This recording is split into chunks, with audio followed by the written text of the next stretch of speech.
Director Comey, and this will be the last on terrorism, I want to ask what you believe the impact of this military success in lands far away, Iraq and Syria and other places, will have here in the homeland.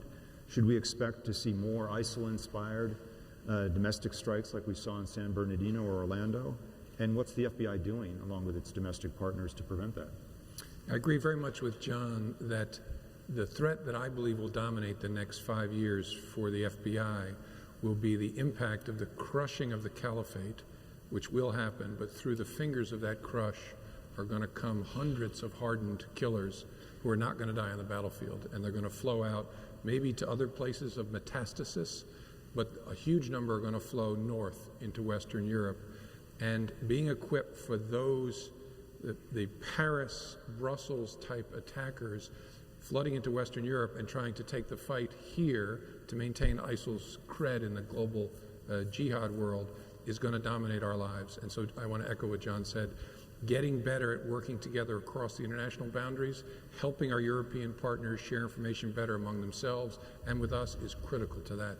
At the same time, I think ISIL will start to lose its ability, obviously, to attract travelers because the caliphate will be crushed. And I think to produce the slick kind of propaganda that allows them with hyper-violence to motivate screwed up people to engage in acts of violence. But that's going to stay with us. And so and at the same time, as I mentioned, we're facing this going dark phenomenon where we cannot see these people and the way in which they're communicating. So we are working very hard to find ways to get our people, whether they're our sources or our undercovers, in places where they can see the communications of either those radicalizing in place or those talking about looking to bring the fight here from overseas. Why would the slick propaganda efforts necessarily be reduced?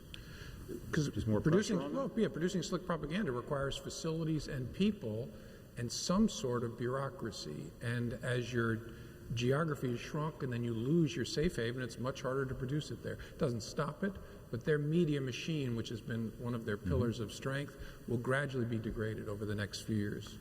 Directors Sapp and Cardillo, I didn't